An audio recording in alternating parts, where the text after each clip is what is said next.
Welcome back to HTP Podcast, where we go beyond just strokes and strategy. And our main mission is to change the culture of tennis, having a more positive and holistic approach, having one conversation at a time. And today I have Dominique, also known as Doms, what we like to call, or I do. I don't know. Do people still call you Doms? Yeah, well, people call me Dom, but yeah. Dom? Okay, Dom. Okay, sorry. We met back, I don't know how long ago, like 2013, 2014, at Martin Blackman's Academy, BTA, back in Boca Raton, Florida. I got to travel with Dominique and go to ITFs. Gosh, it just seems like so long ago, honestly, that this will kind of be going down memory lane. But we had so much fun traveling together. I do remember you telling me once, and this was like when I coached you, I was like in the very beginning of coaching. Like I was like, I don't even think I was like 5 years into coaching yet. And so I was like learning a lot at that time. And I feel very fortunate actually that I was part of Martin's Academy. Honestly, like I learned so much looking back that a lot of coaches really don't even get that environment. I remember you telling me, because I was so intense at that time, I'm nowhere near as intense, that like you were like, yeah, a lot of the girls, they were like, oh my God, Doms, you went on a trip with Jira. How was it? And you're like, oh my God, it was so much fun. And they're like, no way. Because everyone knew me as like this super intense and like very strict coach. But no one ever really saw me off the court where I was just like, let's hang out, let's relax, let's have some jokes, Really funny when I was like, really? I was like, I'm super chill. Like, it was so much fun. But share your tennis journey, introduce also, what you're doing now as well, all the good things about you. Yeah, for sure. Tennis journey started when I was about 7 years old. I was really fortunate because I had a parent who went through their own tennis journey and was a tennis player and did tennis as well. My mom was the person who started me in tennis and introduced me to it. And at first, I absolutely hated it. My favorite part about it was picking up the balls, honestly.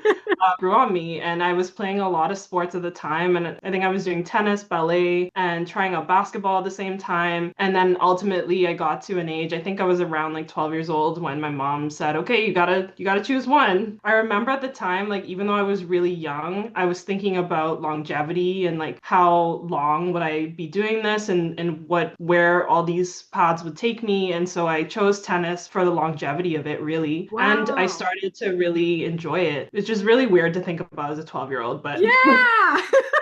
And I remember having a coach at that particular time, been coached by my mom like from like 7 to about 12-ish. And then a coach at the time who made me really enjoy it, and like it was a lot of fun, and we would do a lot of fun drills. And then I moved to the US where I met you. I'm from the Bahamas, and playing in the Bahamas was very different from playing in the US. That was an experience all in of itself. But yeah, I went to a tennis academy in Boynton Beach for a year and a half. And then I went to BTA where I met you. And I was there for about a year and a half also, or about 2 years. And it was a wonderful experience. I have such fond memories being there. Yeah. And then after that, I went to university in New York, went to St. Bonaventure University for 4 years. And then after that, I moved to Toronto, and I more so pursued a career in psychology. That's awesome. And what do you do now? Now I am a registered psychotherapist. I see clients individually in outpatient services, and I also am a clinical manager in a residential mental health hospital. Wow. So you got a lot going on. A lot going on. Yeah. Good for you though. Like, gosh, I know we haven't talked in a few years. It's been quite a while, but for me personally, it's so cool to see, like, I now get to be a part of like players that I coach, and like now get to see like where they land,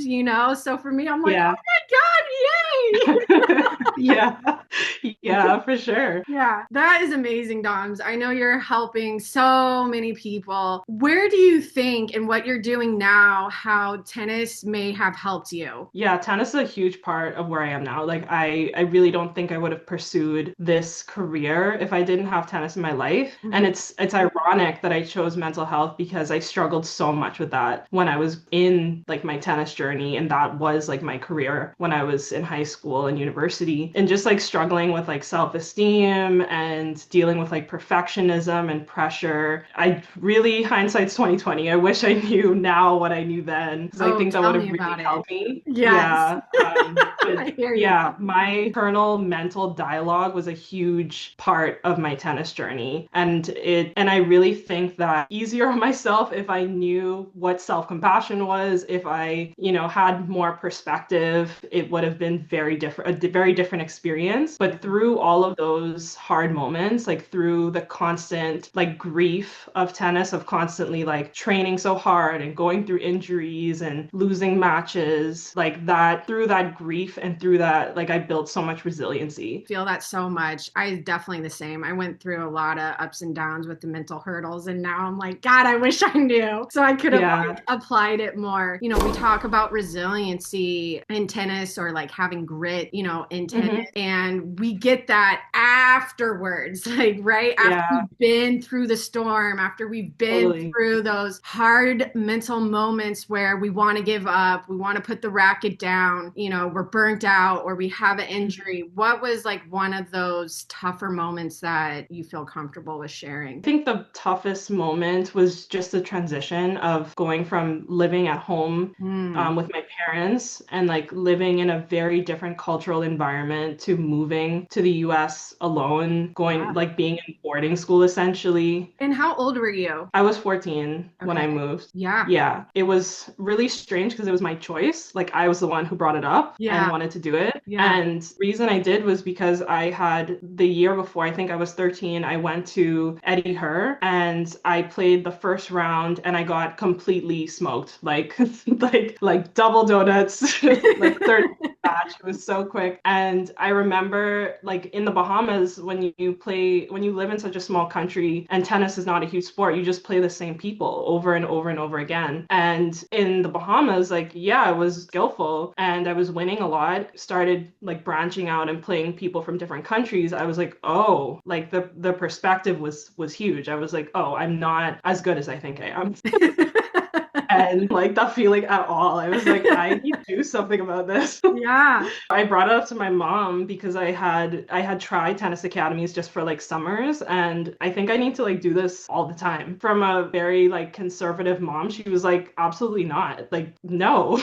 At first. And then she thought more about it and realized that like, no, like this is about your future. Like this is going to be really good for you. She had some stipulations, got sent over when I was 14, and I went to like a regular high school and then played tennis mostly in the evenings. And that was really challenging. Just kind of dealing with the, I guess, culture shock of it all too. Like being in an environment that I was super uncomfortable. I didn't know anybody. I had a really thick accent at the time, so it was really challenging for people to understand me. Being around other players who were really, really good, and they were the same age as me, and I felt so behind. I felt like no matter how much I trained, I would never catch up. I also was surrounded by people who did like online school, so they would train much longer than me, and they had been playing these really intense tournaments year round from a much earlier age, from when they were like 12 years old, and I had just started. So I felt like I was behind and constantly trying to prove myself and work hard. And then the environment that I was in at the time, I was surrounded by coaches who didn't really believe in me. Like they didn't see my potential, they didn't see my skill. And so I was kind of just dismissed and like written off as like, oh, this person's they're not gonna be professional, they're not gonna make it. And that was really hard for me because I already struggled so much with my own self-perception that having that echoed in adults who were supposed to be like helping me grow was really hard. They're supposed to be in your corner. That was challenging after just kind of pushing through that and changing academies and just being around other players who wanted to help me grow also, and coaches who wanted to help me. I think once I switched environments, that really changed. That it's so important. And that's really like the mission behind this podcast, is exactly what you're talking about. I definitely went through certain situations like you as well. And it's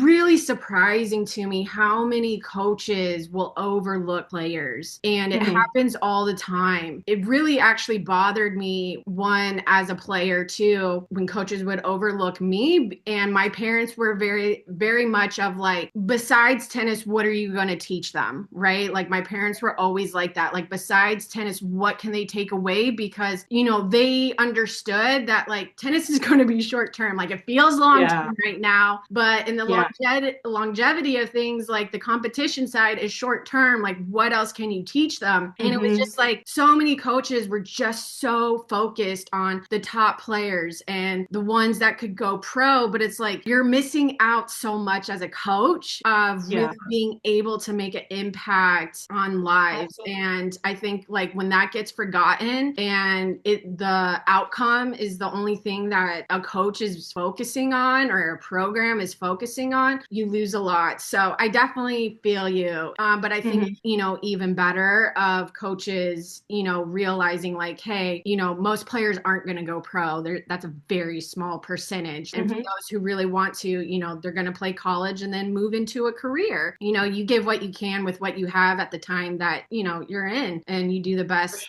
You do the best that you can. Do you still play today? Do you still like play football? Okay. I still play. It's more challenging to like find someone to play with. Okay. Still try to, and I still find it fun. Yeah. Oh, that's awesome. What is one positive takeaway or one moment in your life in tennis that you just like really cherish and you love? Like what's one really fond memory that you have with tennis? A fond memory I have with tennis. Honestly, I think it was a lot of the trips, like a lot of different trips I had with different people. And like, for example, like I used to be on the like national team for Bahamas, and those trips were challenging just in terms of like, you know, being away from your parents and like you're just with a bunch of kids and they're usually not the best like accommodations, all that stuff, like those things. But those are the moments where you have the most heartfelt laughs, and it doesn't always matter so much that you lose because you're on a team and it's fun and you're all just like creating memories together and like having a good time.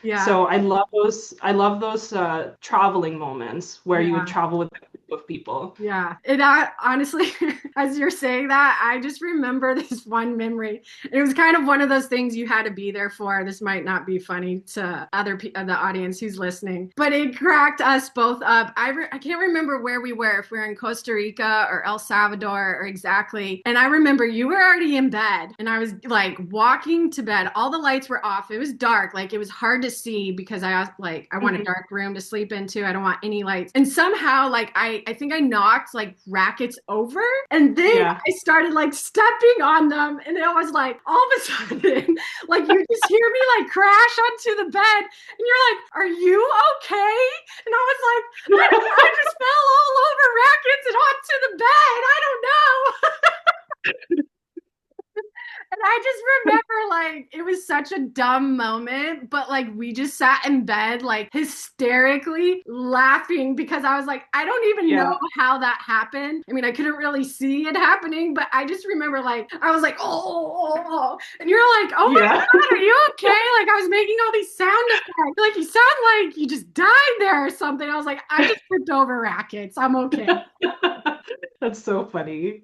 Yeah, that's what I mean. It's really just like little moments where you're like sitting watching matches or like going to bed or having dinner and you're just like dying laughing and like just creating memories and just all the experience of traveling to all these different countries and seeing all the different cultures. Like I don't think I would be the person I am today if tennis didn't give me that ability to travel to so many places. Yeah, I agree. I'm so grateful for tennis in that way, and obviously really blessed to have had the resources to travel, because it opens up your eyes so much when you get to see other cultures. You're primarily at the tennis court and then the hotel and then the tennis court and the hotel. Like I remember the first time you're like, oh, let's go get some roadie. And I was like, what is that? You're like, it's the best thing ever. We have to get it. I think we were in like Trinidad.